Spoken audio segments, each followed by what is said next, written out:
하나님께서 사람들에게 주신 축복 중에 한 가지가 생각할 수 있게 한 축복이에요. 이 생각한다고 하는 얘기는 자유의지를 주었다는 것입니다. 할 수도 있고 안 할 수도 있습니다. 먹을 수도 있고 안 먹을 수도 있습니다. 갈 수도 있고 안 갈 수도 있습니다. 머리를 길게 기를 수도 있고 짧게 자를 수도 있습니다. 이것이 바로 자유의지요. 생각할 수 있는 영역을 허락해 주신 겁니다. 그리고 그 생각에 따라서 얼마든지 다른 환경을 만들 수 있고 얼마든지 다른 사람으로 변화될 수 있습니다. 예전에 친구를 만나면 예수님을 몰랐을 때 친구를 만났을 때하고 몇 년 이후에 내가 예수 그리스도를 영접한 다음에 친구를 만나면 그 친구들이 나한테 하는 말이 있어요. 너 너무너무 많이 변했다. 그런데 예수 안 믿는 사람들은 나중에 만나던 옛날에 만났던 그냥 그 꼴이에요. 변화가 없어요. 변한 것은 얼굴에 자글자글한 깊숙한 주름밖에 없어요. 그러나 예수 믿는 사람들은 옆 사람 보세요. 주름도 없어요. 예수 믿는 사람들은 신기한 게 뭐냐면 주름이 없어요. 안 생겨요. 그리고 그 주름을 보면 또 갈매기와 같이 춤을 추는 것 같고 항상 웃는 것 같은 거예요. 그 변화의 모습이 어디서 날까? 그가 67년을 살았다면 우리도 똑같은 세월을 보냈어요. 그런데 다른 거예요. 다름의 원칙은 뭐냐? 생각이 달랐기 때문입니다. 그래서 생각은 행동을 낳고 행동은 습관을 낳고 습관은 사람의 운명을 바꾼다는 말이 생겨진 것입니다. 결국 사람의 생각이 사람의 운명을 바꾸어 놓는다는 것입니다. 그래서 잠언서 4장 23절에 보면 무릇 지킬 만한 것보다 더욱 네 마음을 지키라. 생명의 근원이 이에서 남이라는 것입니다. 생각을 지키라고 하지 아니하고 왜 마음을 지키라고 했을까요? 마음은 작정된 것입니다. 보고 듣고 느꼈던 것을 마무리 짓는 곳이 어디냐면 마음인 거예요. 이 마음을 지키는 사람에게 생명이 나타나게 되는 것입니다. 그러므로 여러분들이 볼 수도 있습니다. 들을 수 있습니다. 느낄 수 있습니다. 그런데 똑같은 것을 그렇게 경험했는데도 불구하고 마음에 다져먹은 마음은 다 다른 거예요. 여러분들의 이 마음을 누가 다져먹게 했느냐 이거예요. 내가 다져먹은 마음인가? 아니면 하나님이 은혜로 말미암아 다져져 있는 그 마음인가에 따라 결론이 달라지게 되는 거예요. 그래서 사람이 죽고 사는 것이 생각에 달려있다는 것이죠. 그래서 잠언서 23장 7절에 보면 무릇 그 마음의 생각이 어떠하면 그 사람의 됨도 그러하니라. 여러분들이 가지고 있는 마음, 생각이 그 사람의 됨됨이를 결정되게 만든다는 거예요. 그래서 생각이 잘못된 사람들은 매일같이 욕만 먹어요. 마음을 삐뚤로 가진 사람은 항상 행동을 해도 지적을 당하고 다른 사람들에게 불편함을 제공하는 것입니다. 사람의 마음의 생각이 곧 그 사람이 됨을 결정하고 생각이 흘러가는 대로 사람들이 만들어진다는 사실을 꼭 기억하셔서 좋은 생각을 하는 사람은 좋은 사람이 되고요. 나쁜 생각을 하는 사람은 나쁜 사람이 되는 거예요. 오늘 우리는 여러분들의 생각과 여러분들의 마음을 오늘 새로워지는 은혜의 결단의 시간이 되기를 오늘 말씀을 통해서 깨닫기를 주님의 이름으로 축복합니다. 첫째로 하나님의 역사하심은 환경과 상황을 통해서 우리에게 하시는 역사는 생각을 바꿔주시려고 하는 하나님의 은혜의 연속성이라고 하는 것을 기억해야 돼요. 우리는 실수도 아름다운 사람들입니다. 실수의 결론을 나에게로 집착하지 마십시오. 실수를 만들어 가시고 역사하시는 분도 하나님이십니다. 여러분들이 뭔가를 성공했다고 해서 그 성공에도 집착하면 안 됩니다. 성공을 이루게 하신 분도 하나님이신 겁니다. 내가 했다, 내가 실수했다, 내가 성공했다 하면 그때의 문제가 크게 발생되는 거예요. 하나님께서는 여러분들이 다른 사람이 경험하지 않는 나만이 경험되어지는 그 영역의 가운데에서 깊숙이 간섭하셔서 우리의 마음을 단련하고 연단하셔서 결국은 우리가 하나님의 사람으로 변화되게 하는 겁니다. 예수님을 믿고 하나님의 은혜를 받고 하나님의 자녀로 살면 불평이 감사로 바뀌어요. 여러분들 잘 알지 않습니까? 장미꽃의 가시는 고통을 줍니다. 그러나 장미꽃의 장미나무의 가시를 떼어내면 꽃의 향기가 안 나요. 장미의 향기는 가시가 있기 때문에 생기는 거예요. 여러분들의 연약함, 여러분들의 부족함이 나를 힘들고 어렵게 하는 것이 아니라 그것이 나에게 주님을 만나는 축복의 거룩함이 된다는 것입니다. 그러므로 여러분들, 우리는 불평할 이유가 하나도 없는 거예요. 비난이 이제는 칭찬으로 바뀌죠. 절망이 희망으로 바뀝니다.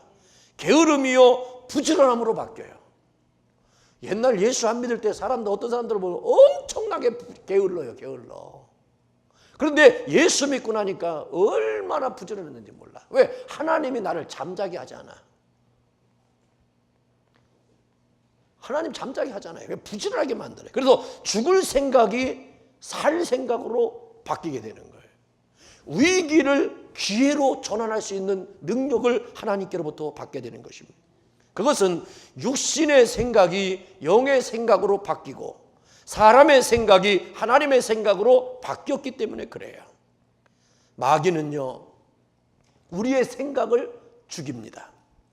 생각 없이 교회를 나오게 되고, 생각 없이 일하게 하고, 생각 없이 거짓말하고, 생각 없이 이것저것을 사게 하고, 생각 없이 먹고 마시고 피우게 하고, 생각 없이 만나서 죄를 짓게 하는 거예요. 그러니까 생각 없어요. 너 왜 그렇게 했냐 그랬더니 나도 몰라요. 그러면서 핑계를 자꾸만 대요. 그러나 예수 안에서 성령으로 거듭난 사람은 책임을 느낍니다. 책임감을 가져 피하지 않아요. 누구를 핑계대지 않아요. 제가 연약했습니다. 제가 부족했습니다. 내 생각이 짧았습니다. 이거로부터 난 다시 일어납니다. 거기로부터 출발되는 능력이 생기는 거예요. 우리는 자꾸만 뭐를 일을 하고 하면 자꾸만 우리는 주눅들게 만드는 거예요. 그러나 우리는 자기를 부인할 수 있는 능력이 어디에 있습니까? 나는 연약함에, 나는 부족함에, 나는 어리석음에 있다는 것을 알고 사는 거예요.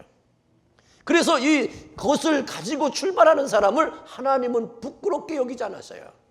그에게 지혜의 지혜를 더하신다고 말씀을 하고 있습니다.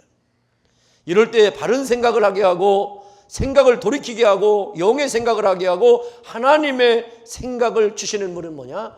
성령님이 하시는 겁니다. 그래서 성령은 보혜사라고 그러잖아요. 보호하고 은혜를 베풀어주고 생각 가르친다는 거예요. 그래서 하나님의 말씀이 생각나고 그 말씀이 나를 가르쳐서 말씀이 나를 이끌어가게 되는 거예요. 내가 말씀을 붙잡는 게 아닙니다. 말씀이 나를 이끌어서 하나님의 거룩함을 이루어갈 수 있도록 역사하시는 것입니다. 성령님은 영의 생각이 우리 몸을 주도하게 만듭니다. 예수님을 믿은 후에도 육의 세력과 영의 세력은 늘 갈등이에요. 성령이 충만하면 영의 생각을 지배하게 되고 은혜가 떨어지면 육의 생각이 지배합니다. 그래서 사도 바울은 오호라 나는 곤고한 자로다. 내 안에 육체의 법이 있고 하나님의 법이 있다는 겁니다. 그래서 이 두 가지가 갈등할 때 나를 오직 구원할 자는 예수 그리스도밖에 없다는 것이에요. 그러므로 여러분들 갈등하게 되고 고민되어질 때 여러분들로 결론 내리지 말고 예수님의 이름에 맡기셔야 되는 겁니다. 예수님이라면 어떻게 하셨을까? 예수님이라면 어떻게 이 문제를 극복해 나가셨을까? 예수님이라면 이때 무슨 말씀을 붙잡고 일어났을까? 라고 자꾸만 주님께 의탁할 때 주님께서는 여러분들이 어떤 형편과 상황 가운데서도 여러분들에게 믿음의 길을 인도하시는 거룩함을 체험하게 될 것입니다. 그래서 늘 우리는 영의 생각이 흘러넘치도록 찬송하고 기도하고 말씀 보고 늘 하나님을 바라보고 성령 충만한 삶, 은혜가 넘치는 삶을 살아야 돼요. 여러분 한번 생각해 보세요. 여러분들이 한 2달만 3달만 교회 안 나오면 여러분들 예수 믿는 거 다 잊어버려요. 다 잊어버려요. 우리는 원래 자동이 그래요. 원래 우리는 하나님의 은혜에서 벗어난 사람들이에요. 그래서 우리는 붙어 있어야 돼. 우리는 접붙임을 받은 존재예요. 접붙임을 받았기 때문에 거기에 붙어 있으면 뿌리로부터 생수가 올라오고 수분이 올라와서 영양분이 올라와서 자라나요. 그리고 하나님이 지키시고 보호하셔서 열매를 맺게 되는 거예요. 그러나 가지가 떨어지면 말라서 불태움을 받게 될 수밖에 없는 거예요. 그러니까 우리는 죽으나 사나 예수님께 붙어 있어야 돼. 여러분 죽으나 사나 우리는 예수 그리스도 안에서 믿음의 사람들과 함께 연합해야 돼. 그래서 옆 사람이 그렇게 고마운 거예요. 욕해주는 사람이 있어도 고마운 거예요. 왜? 이 사람 때문에 내가 살아야 될 용기가 생기거든. 막 그냥 나를 뭐라고 막 시비 거는 사람이 있어도 좋아. 괜찮아. 여러분들 동으로 서로 물고기가 옮겨질 때 운반할 때 보니까 처음에는 다 죽었다는 거예요. 많이 죽었어요. 큰일 났어요. 이게 왜 죽나? 그랬더니 별별 수단을 다 했었는데 막 계속 죽는 거예요. 그런데 거기다 천적인 물고기를 집어넣었다는 거예요. 그랬더니 이것들이 살라고 그냥 막 도망다니다 보니까 갈 때까지 살라고 하다 보니까 어떻게 돼요? 살아있다는 거예요. 많이.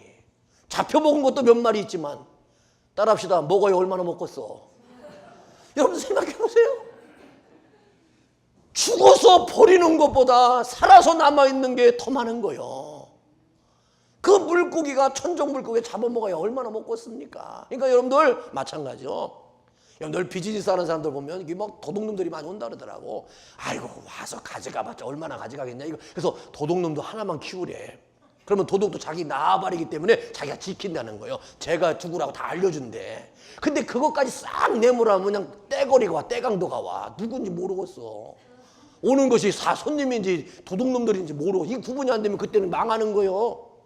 그러니까 여러분들 줄 건 주고 예? 잊어버릴 거 잊어버리고 살아야지. 나는 죽어도 손해 안 본다고? 여러분들 손해 안 보다가 내가 죽어. 손해도 봐야 되는 거예요. 여러분들 관계성이라는 게 다 그런 거예요.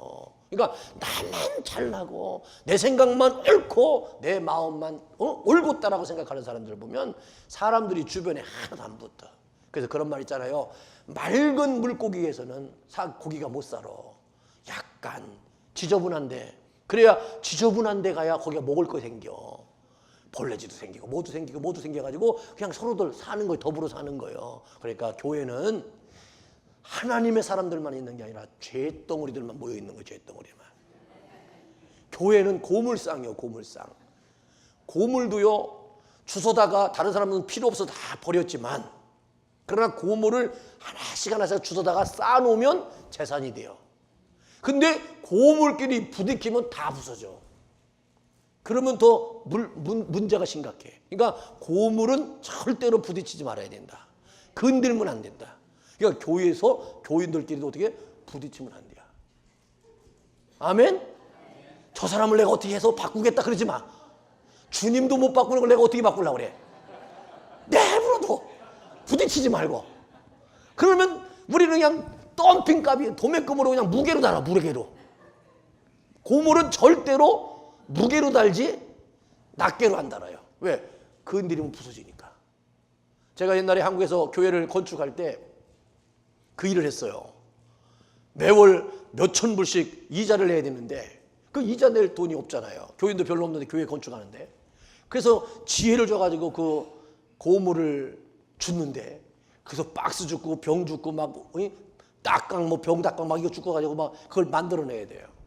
그러면요, 한 달에 4.5톤 차로 박스를 두 대를 분량을 가져가야 돼요. 그럴 때요, 어떤 분이 그러더라고요. 아, 목사님, 어떤 고문하는 할아버지가 그래요. 아, 목사님, 아, 이거요, 그렇게 무게가 안 나간다는 거요. 그럼 어떻게 나가요? 그랬더니요, 그 할아버지가 그래요. 호스를 끌어다가 박스 쌓아놓고 물을 주라는 거예요. 그리고 왜냐면 지게차로 그걸 딱 싣고 가가지고 공장에 들어갈 때는 4.5톤 차를 지나가면 그냥 무게 달고 4.5 빼고 나머지는 그 물건값, 고물값이라는 거예요. 그걸 나한테 알려주더라고. 그러면서 뭐라 그러냐면 다 그런데.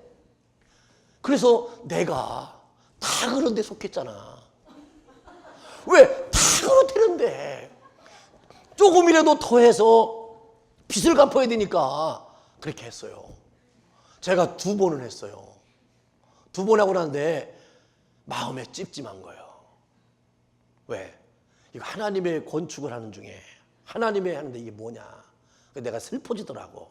이렇게까지 내가 하면서 해야 되나. 그래서 고민하고 갈등하는데 그 물건을 쌓아놨던 땅 주인이 와서 나보고 이제 시비를 거는 거예요. 목사님, 이제 더 이상은 안 되겠습니다. 자기도 이곳에 건물을 줘야 되기 때문에 이제 그만하십시오. 다 그러더라고. 얘다 모르겠다. 그 덕분에 그만한 거예요. 만약에 그 주인이 계속해서 나 계속 물벗을 거야. 여러분, 그 재미 좋아. 내가 노력하고 애쓰지 않았는데도 불구하고 벌어지는 돈은요, 정말 보너스야, 보너스. 너무 좋아. 근데 속인 거잖아요. 근데 2번 하고 하나님이 막아주셔서 얼마나 감사한지 몰라요. 여러분, 우리도 순간순간마다 다 그렇다고 하는 그 말에 나도 모르게 넘어갈 때 있어. 그렇지만 하나님이 아니다, 막아주시는 그 사인이 오면 손 털면 돼. 그거로 난 족하면 되는 거지. 나는 한 번도 안 했습니다. 내가 고물상 아저씨가 그렇게 했었는데 나는 그 아저씨에 대해서 예시처럼 물러가라, 사탄아 떠나갈 지어다라 라고 했으면 내가 얼마나 유명한 설교자가 되겠어요. 난 2번 했어. 그러나 여러분들, 2번 한 것이 그렇게 벼락 맞고 목사의 자격이 없을 것 같습니까? 그건 아니잖아요. 우리끼리 얘기지만. 예? 그게 중요한 게 아니에요. 순간적 마음의 연약함은 유혹으로 넘어갈 수 있는 것을 저는 경험한 것에 대해서 간증을 하는 거예요. 그러므로 우리는 육신의 생각은 사망이지만 영의 생각은 생명과 평안이라고 로마서 8장 6절에서 말씀하셨어요. 그래서 어리석은 사람들은 마음은 원유로 돼 육신이 약하다라는 핑계를 댈 때가 있어요. 이 말은 결국 다시 다잡아서 얘기하면 몸이 자기를 주도권을 잡고 자기를 이끌어간다는 거예요. 그러면 결국 이 몸이 원하는 대로 살아가면 우리는 결국 사망에 이르는 거예요. 하나님은 우리를 영의 사람, 거듭난 사람, 믿음의 사람, 성령의 사람으로 인쳐주셨기 때문에 영이, 하나님이, 말씀이 나를 이끌어가게 만드는 것이 하나님의 축복이라는 사실을 기억하십시오. 그러므로 우리는 내일 하지 말고 내가 오늘로 깨달았다면 지금 시작하는 것이 하나님의 사람, 성령의 사람이 해야 되는 것입니다. 그러므로 육신이 원하는 대로, 내 몸의 소욕에 원하는 대로 끌려가면 안 되는 거예요. 그러나 예배를 드리고 기도하고 말씀 보고 찬송하고 나만 주님만을 바라보면서 정말로 나를 온전케 하신 예수 그리스도 안에서 삶을 살아가게 되면 우리의 생각이 밝아져요. 우리의 생각이 좋아져요. 우리의 생각에 부흥이 일어나요. 그리고 내 생각에 활력이 넘치고 내가 자꾸만 침울하고 내 마음이 자꾸만 낙심되려고 할 때 성령이 내게서 불을 질러가지고 벌떡 일어나게 되는 거예요. 누가 일어나라고 하니까 일어나는 것이 아니라 알아서 벌떡벌떡 일어나는 거예요. 이것이 바로 뭐냐? 사명자의 삶인 것입니다. 삶의 질은 외부 환경이 아니라 내면의 생각에서 더 크게 결정되는 것입니다. 우리 주변에서 보면 더 많은 소유를 가지고 있는 사람들, 안락한 환경에 있는 사람들, 높은 지위에 있는 사람들을 보면 반드시 그렇게 삶의 질이 높은 것이 아니라는 것을 알게 돼요. 재물이 많은 사람들을 보면 고민하는 것이 참 많더라고요. 환경이 편한 사람을 보면 가정이 산산조각이 나서 거의 지옥 같은 생활을 하는 사람도 있어요. 어떤 사람은 부부지간에 대판 싸웠다는 거예요. 싸웠는데 방이 하나밖에 없어가지고 다른 방에 가서 잘 수가 없어. 그래서 또 자. 그래서 또 화해가 되고, 어떤 집은 그냥 방이 너무 많으니까 조금만 눈짓만 줘도 싫어가지고 방을 다 흩어져가지고 어디서 있는지 찾을 수가 없어. 그 사람이 집에 있는지 밥을 먹었는지 뭐 했는지 관심이 없어. 아무리 환경이 좋아도 그게 뭡니까? 여러분들, 방 한 칸 있는 게 은혜입니다. 도망갈 곳이 없어. 피할 곳이 없어. 다른 데 가봤자, 거실에 봤자 문 열면 고기요. 여러분, 거실에서 잘 것 같으면 뭐로 거실에서 자서 그냥 방으로 들어오는 거지.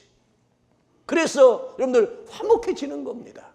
그러니까 여러분들, 절대로 내가 환경이 넉넉하고 편리해지면 우리 가정이 화목할 것이라고 착각하지 마십시오.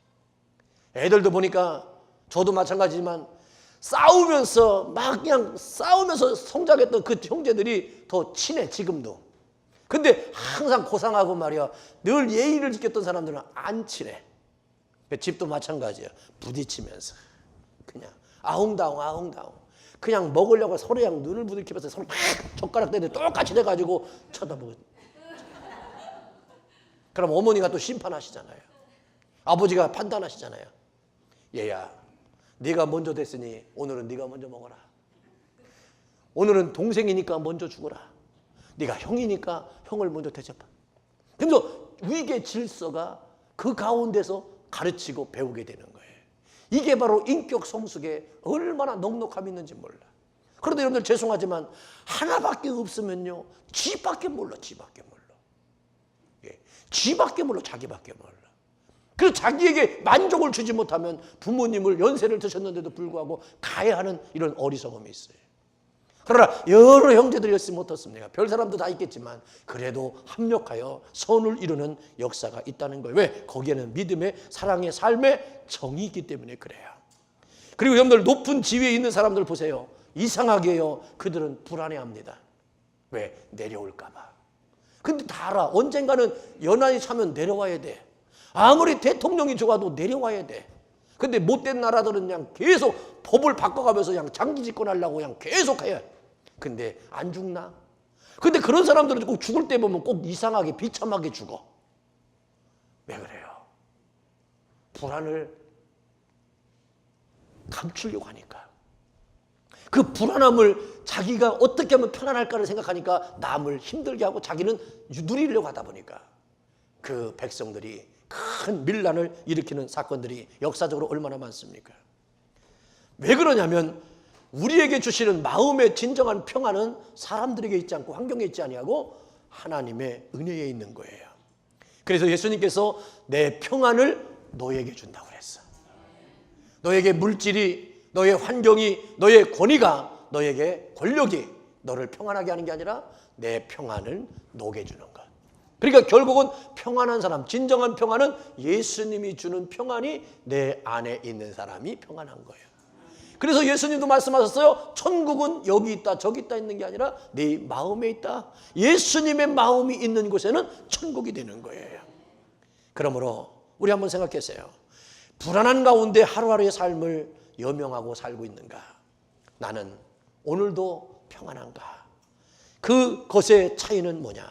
예수님이 늘 터치해 주시면, 예수님이 늘 어루만져 주시면, 예수님이 늘 나와 동행하시고 함께 하신다면 나는 평안한 거예요.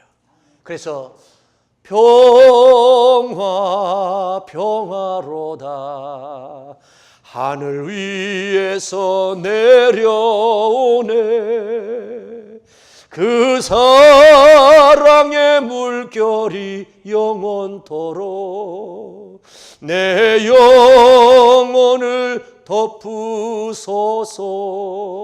아멘. 여러분들의 영혼을 하늘에서 내려오는 평안으로 덮임받는 그래서 여러분들의 생각과 마음이 날마다 어떤 곳에 있든지 환경과 별개의 관계로 평안해지는 은혜가 있기를 주의 이름으로 축원합니다. 두 번째로요, 고정관념을 버려야 됩니다. 오늘 본문에 등장하는 소경을 바라보는 이스라엘 사람들은 한 가지의 고정관념이 있었어요. 그것은 사람이 장애를 가지고 태어나면 그것이 누군가의 죄 때문이라고 하는 고정관념입니다. 그래서 제자들이 예수님께 묻는 거예요. 그러니 이런 고정관념으로 태어난 사람들은 얼마나 많은 자책감이 있겠습니까? 그리고 그런 장애를 가지고 있는 부모는 얼마나 많은 고통 가운데 신음하겠습니까? 자신은 내 죄 때문에 이렇게 태어났다라고 생각하고, 부모는 나 때문에 혹시 저들이 이 땅에 장애를 갖고 태어났으니 앞으로 저들의 인생이 얼마나 힘들고 고통스러울까 하면서 본인과 부모는 이 땅에서 삶을 살아가는 동안에 그 죄책감에 빠져서 늘 신음하며 눈물로 세월을 보내야 되는 것입니다. 오늘 예수님의 제자들이 예수님께 묻습니다. 이 사람이 소경으로 태어난 것이 부모의 죄입니까? 자신의 죄 때문입니까? 라고 질문하는 것을 보십시오.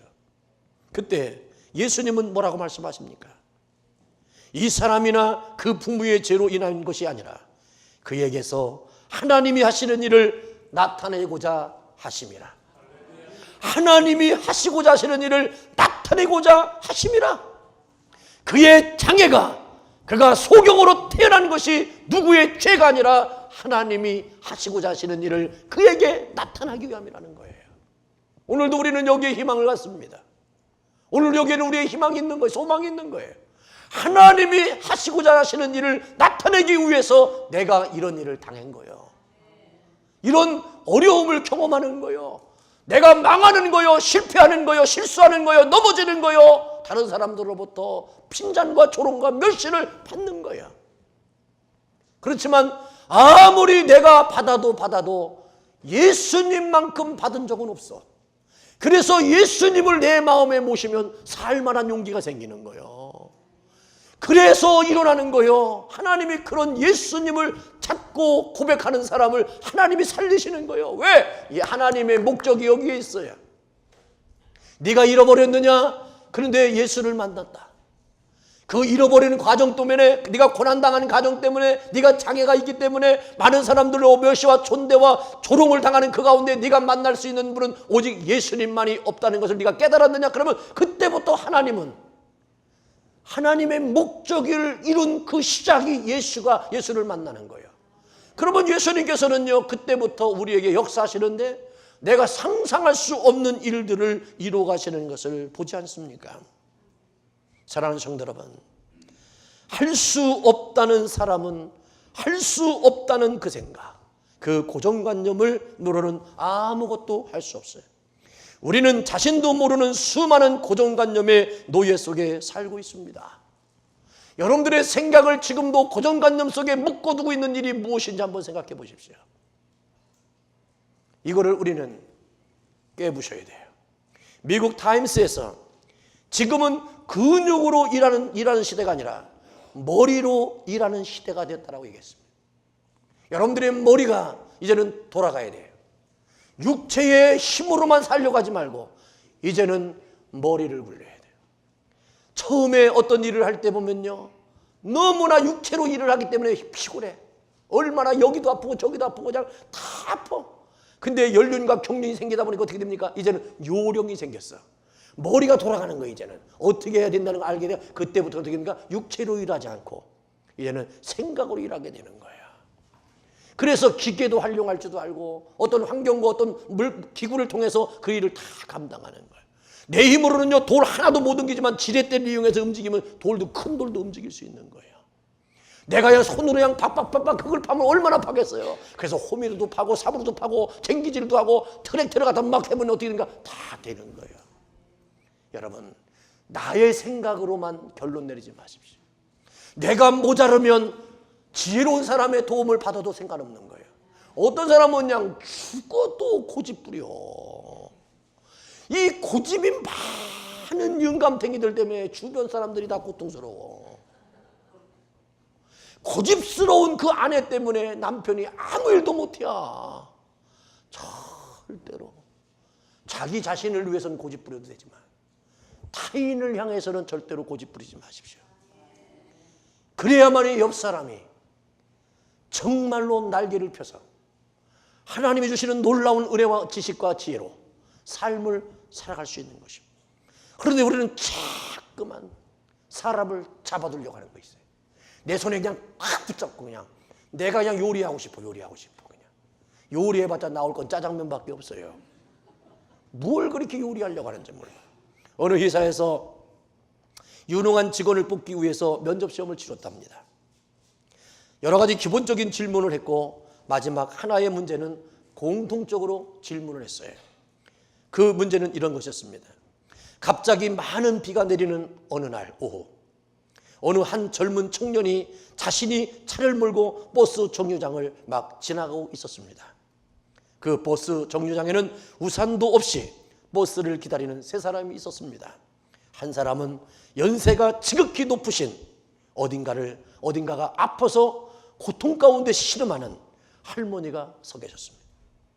또 한 사람은 왕진 가방을 든 의사가 서 있었습니다. 그리고 그 옆에는 자기가 그토록 만나고 싶었던 한 여인이 서 있었습니다.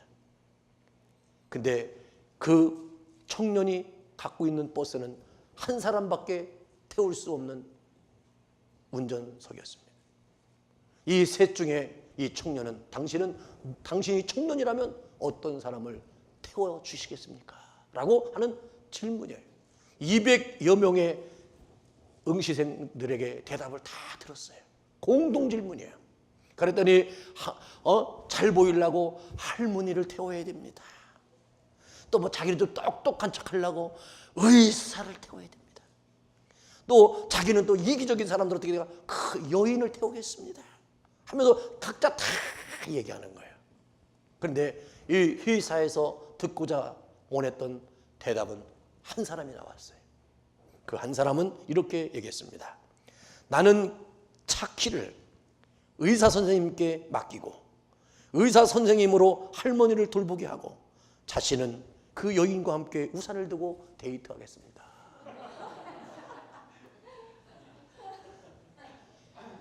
운전대 내려오면 다 풀려. 그런데 내가 그 한 사람을 태워야 된다는 고정관념이 있으니까 생각이 묘해지는 거예요. 여러분, 나를 중심으로 모든 것을 해석하려고 하지 마십시오. 고정관념이라는 게 뭡니까? 자기가 센터에 있고 주변은 다 엑스트라로 만드는 거예요. 조연으로 만들고 나만 주인공인 거예요. 그러다 보니까 얼마나 판단이 힘들어. 여러분들 속이 보여. 여러분들 자동차 키를 누구한테 줍니까? 의사한테 주시고 할머니 맡기고 나는 룰랄랄라 그 여인과 우산 쓰고 빗길을 탁 걸어가는 그 뒷모습이 아름다울까 아니면 초라해 보일까? 아름답다 그랬어요. 얼마나 젊은 남녀가 그 빗길에 우산을 쓰면서 걸어가는 그 뒷모습이 얼마나 멋있겠어. 아마 차키를 받은 의사가 부러워서 쳐다볼 거예요. 할머니 타시오. 그러면서 병원으로 모시고 갈 거예요. 여러분, 고정관념이라는 게 바로 그겁니다. 나를 중심으로 해서 해석하려고 하지 말고 나는 조연으로 바뀌려고 해야 돼. 나를 내려놓고 나를 비워놓으면 하나님이 내 인생 안에 주인이 되셔서 나를 주관케 하고 나는 그렇게 더불어 삶을 살아가면 여러분들의 삶은 아름다워. 그래서 주 예수의 이름을 부르는 자는 부끄러움을 당하지 않게 하신다는 것이 바로 여기에 있어요. 다 내가 하려고 하니까. 이 고정관념이 반드시 주님께서는 깨트려요. 이제는 그래서 우리는 결단해야 됩니다. 하나님은 여러 가지 사건을 통해서 일을 통해서 생각할 수 없었던 자신의 깊은 내면을 비워내게 하는 거예요.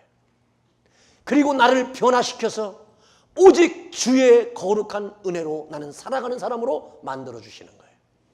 나는 옛날에는 그걸 놓으면 나는 죽을 줄 알고 나는 그것이 없으면 난 살 수가 없고 나는 그것이 없으면 부끄러워서 어떻게 할 줄 모르겠다고 하는 그 구렁텅이에 빠져 있었던 나를 이제는 그것이 아니라 나는 예수님으로 산다. 하나님의 은혜로 산다. 진리의 거룩함으로 산다. 하나님, 이제는 부끄럼도 없습니다. 하나님, 내 마음속에 욕심도 없습니다. 오직 주님이 나와 함께 하시면 주님이 전부가 되십니다. 여러분 기억하십시오. 어떤 사람을 내가 좋아할 때 좋아하는 조건 때문에 좋아하면 안 되고 그 사람만 좋아하면 그 사람이 가지고 있는 모든 것이 다 내 것이 될 수 있는데 왜 자꾸만 여러분들은 조건을 좋아하시려고 하냔 말이에요. 옆 사람을 보면 나는 이 사람은 이렇게 해서 좋아, 저렇게 해서 좋아, 난 저 사람 싫으면 이래서 싫어, 그러면 여러분들 다 차 뛰고 보 뛰면 뭐로 장기 들 거예요? 여러분들 그거 다 필요한 거예요. 장기판에 있는 말은 다 필요한 거예요. 그러니까 사람이라는 건 좋은 것도 있고 싫은 것도 있어야 어떻게 돼? 내 감정에 늘 엔돌핀이 나와. 근데 항상 나한테 좋게만 해줘봐. 그러면 지루해. 어떤 데는 막 삐지고 질투하고 시기하고 막 그렇게 해야 막 왔다 갔다 해 내가 정신이 온전해지는 거예요. 여러분들 너무 좋은 사람만 만나려고 하지 말고 그냥. 그래서 하나님은 보면 만나면 보면 다 우리는 좋아하고 사랑하기 때문에 그때 눈이 뒤집어져 가지고 안 보여 가지고 몰랐어. 근데 결혼하는 그 순간부터 이제 다른 게 보이기 시작하는 거예요. 그러니까 부부지간에 보면 다 달라. 아주 극과 극이요. 근데 시안에 한참 동안 살면 둘이 비스름하게 닮아갔어. 더군다나 얼굴까지 닮았어. 얼마나 보고 있었는지. 인생의 주름살도 희노애락을 같이 하는 게 닮아간 거예요. 그러니까 부부지간도 다 닮았다는 소리 들으면 좋은 거예요. 야, 우리 내외가 잘 살았구나. 아니 그 집은 어떻게 몇 년을 사는데 어떻게 하나도 안 닮았디야? 그러면 그때는 심각한 거예요. 그냥 우리는 연합의 의미가 없고 그냥 홀로만 사는 거예요. 그러면 같이 사는 게 아니에요. 그러니까 우리 많이 닮아야 돼. 그러기 위해서 어떻게 고정관념이 다 깨졌어. 서로가 이제는 서로를 존중해. 왜? 깨졌기 때문에. 근데 그것이 깨진 것으로만 있으면 큰일 나요.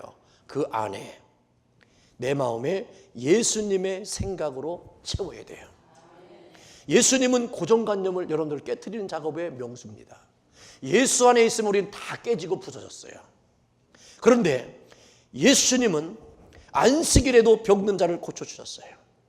예수님은 가게 하나 없고 식당 하나 없는 벳세다 광야에서 한 어린아이의 도시락, 물고기 2마리와 보리떡 5개로 5,000명을 먹이고도 12광주리를 남기셨어요. 예수님은 죽은 야이로의 딸에게 죽었다고 얘기하는데 산다라고 얘기해요. 그리고 마리아와 마르다의 오라비가 나사로가 죽었을 때 무덤에 가서 외칩니다. 나오라고. 여러분, 우리의 고정관념으로 깨졌는데 난 예수를 믿지만 예수님의 말씀의 능력이 내 안에 채워지지 않으면 공허해요. 그래서 예수님께서는 공허한 그 자리에, 사람으로서는 할 수 없는 그 자리에 예수님께서는 외치시는 거예요. 외치실 때 그 말씀에 순종하고 그 말씀을 경험하고 체험한 사람은 내 인생이 예수님이 보이지 않아도, 예수님이 말씀이 내가 가끔 잊어버렸다 할지라도 내 내면 속에 살아있어서 나를 예수님의 사람으로 변화되고 온전함으로 혼자라서도 잘 살아갈 수 있는 사람으로 만들어 주시는 것입니다. 성도는 예수님의 생각을 내 생각으로 받아들이는 사람이에요. 여러분 생각해 보십시오.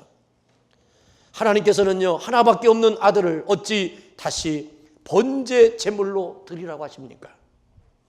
하루아침에 그 많은 재산을 다 거둬가시고 사랑하는 10명의 자녀를 어찌 다 거둬가십니까?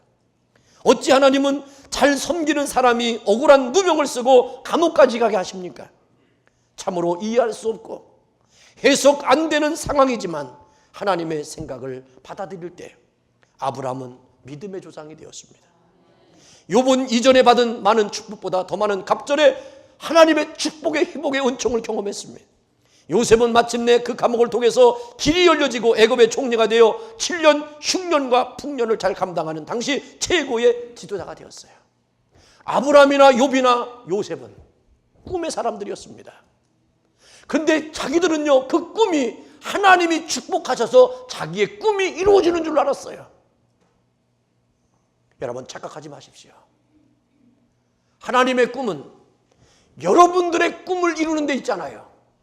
하나님은 하나님의 꿈을 이루는 데 있어요. 단지 그 사람들을 사용한 거예요.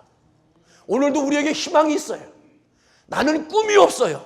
내가 무엇을 어떻게 할 바를 몰라요. 그러나 하나님이 나에게 꿈을 작정하셔서 나에게 다가오시면 내 꿈이 이루어지는 것으로 착각했지만 결국 이 모든 믿음의 사람들은요, 결국은 누굴 얘기합니까? 하나님을 찬양하는 거예요.